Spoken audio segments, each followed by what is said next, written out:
मित्रहरू आजको चाहिँ रोदी घरको नाइट रातिको कार्यक्रममा दुईजना कलाकारहरूलाई हामीले निमन्त्रणा गरेका छौँ।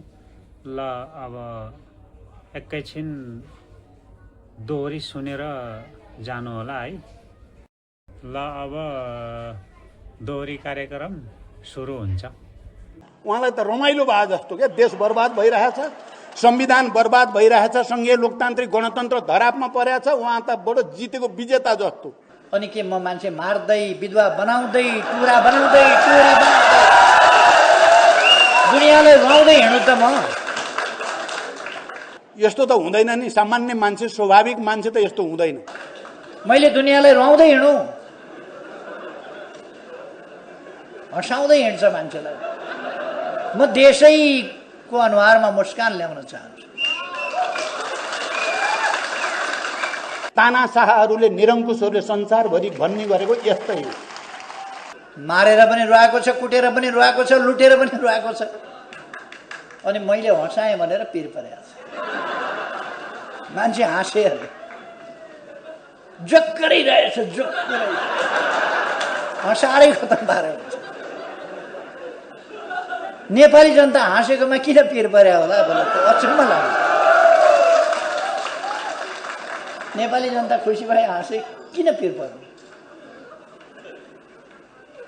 रुवाउन खोजेका थियौ, सक्दैनौ, सकेनौ, रुवाउन दिने छैन।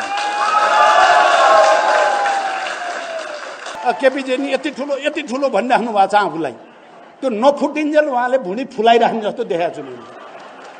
उहाँलाई लाग्छ ट्रम्प के ठुलो मै ठुलो, सी जिनपिङ के ठुलो मै ठुलो, मोदी के ठुलो मै ठुलो भन्ने छ। उहाँले भन्नु नै हुन्छ त्यस्तो कुरा। संसारकै ठुलो आफूलाई ठानिसकेपछि त कसैलाई टेर्ने कुरा त आएन नि। तपाईँ हामीलाई त टेर्ने त कुरो आएन। त्यहाँ उहाँले त फुलाउँदै हुनुहुन्छ, पेट फुलाउँदै हुनुहुन्छ। के गर्ने, हामी हेरिरहेका छौँ। अब कुन दिन फुट्छ ब्ल्याक त कस्तो मान्छे होला, देशै बर्बाद हुँदाखेरि पनि मुस्कुराइराखे। उहाँहरूले बर्बाद पार्न नपाएकोमा उहाँहरूको चिन्ता मात्रै हो। उहाँहरूले देश बर्बाद पार्न नपाउँदा मैले अनुहार अँध्यारो किन लगाउने? उहाँहरूले बर्बाद गर्न खोज्नु भएको थियो, बर्बाद गर्न दिइएन। बर्बाद पार्न पाउनु भएन, अँध्यारो मुख किन पार्ने? उहाँहरूलाई बडा चिन्ता लागेछ, दुःख लागेछ। केपी ओली मान्छे हँसाउँछ, मान्छे हँसाएर हिँड्छ। अनि के म मान्छे मार्दै विधवा बनाउँदै टुरा बनाउँदै टोरी बनाउँदै दुनियाँलाई रुवाउँदै हिँड्नु त म?